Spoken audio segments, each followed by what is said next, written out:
Video yang barusan kalian tonton adalah ilustrasi bagaimana ketika hari kiamat itu terjadi. Hari kiamat atau hari akhir adalah hari berakhirnya segala sesuatu yang ada di alam semesta ini tanpa terkecuali. Iman kepada hari kiamat atau hari akhir adalah rukun iman yang kelima.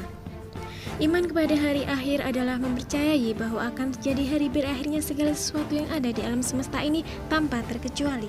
Peristiwa tentang hari akhir telah disebutkan di dalam Al-Quran Surat Al-Qari'ah ayat 1-11. Silahkan kalian baca dan pahami artinya. Hari akhir atau hari kiamat dibagi menjadi dua, yaitu kiamat kecil atau kiamat sugro dan kiamat besar atau kiamat kubro. Contoh dari kiamat kecil adalah kematian, gunung meletus, dan bencana alam lainnya. Sedangkan kiamat kubro atau kiamat besar adalah hancurnya alam semesta beserta isinya. Kiamat kubro terjadi satu kali. Bumi berguncang dahsyat sehingga tidak ada satu makhluk pun yang masih hidup. Segala amal perbuatan tidak akan diterima karena telah tertutup rapat. Nama lain dari hari kiamat disebutkan dalam Al-Quran dan juga hadis. Nama-nama tersebut berdasarkan kejadian yang terjadi pada hari tersebut.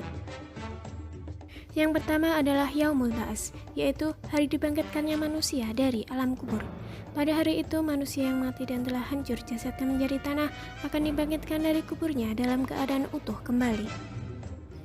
Yang nomor dua adalah Yaumul Mahsyar, yaitu hari dikumpulkannya manusia di padang yang luas bernama Padang Mahsyar setelah dibangkitkannya manusia dari alam kubur. Yang ketiga adalah Yaumul Hisab, yakni hari perhitungan amal manusia. Yang keempat adalah Yaumul Mizan, yaitu hari ditimbangnya seluruh amal perbuatan manusia selama hidup di dunia.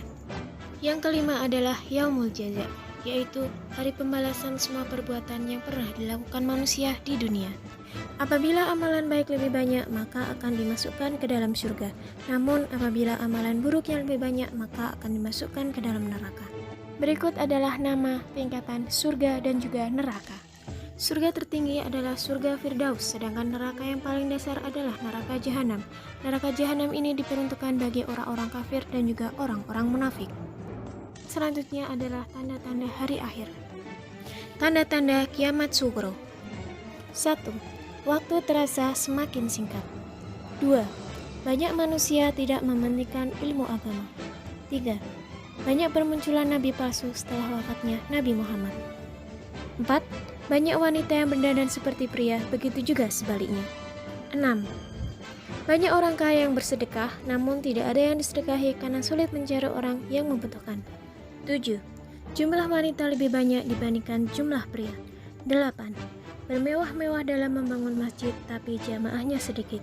Selanjutnya, banyak terjadi kekacauan seperti pembunuhan, perampokan, dan lain-lain. Selanjutnya, banyak terjadi bencana alam seperti gempa bumi, banjir, tanah longsor, dan lain-lain. Selanjutnya, fitnah merajalela, pemakan riba atau rentenir bebas berkeliaran, dan terakhir, dicabutnya ilmu dengan banyaknya alim ulama yang meninggal dunia. Tanda-tanda kiamat kubro. 1. Terbitnya matahari dari arah barat. 2. Munculnya asap di timur dan barat. 3. Jumlah orang beriman semakin sedikit. 4. Rusaknya Ka'bah.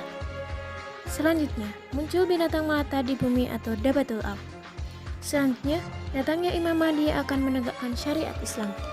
Turunnya Nabi Isa, keluarnya Ya'juj dan Ma'juj, keluarnya Dajjal untuk menyesatkan manusia. Terjadinya 3 gerhana. Keluarnya api dari kota Yaman yang menghalau manusia ke tempat penggiringannya. Hikmah mempercayai hari akhir. Hikmah yang pertama adalah semakin bertambahnya keyakinan kita akan kebesaran dan kekuasaan Allah Subhanahu wa Ta'ala. Yang kedua adalah kita tidak akan mengikuti gaya hidup orang-orang kafir. Yang ketiga adalah selalu beramal soleh dan berusaha meningkatkan ketakwaan. Keempat, selalu berbuat baik dan benar. 5. Mau berjihad di jalan Allah dengan jiwa dan harta. 6. Tidak bakhil atau kikir dalam berinfak. 7. Memiliki kesabaran dalam kebenaran dan ketika tertimpa musibah. 8.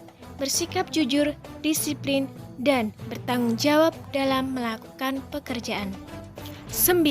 Selalu waspada dan menjaga lingkungan sekitar rumah atau sekolah. Terakhir adalah tidak menunda-nunda melakukan amal kebaikan, seperti melakukan sholat 5 waktu, mengerjakan PR atau tugas, dan sebagainya.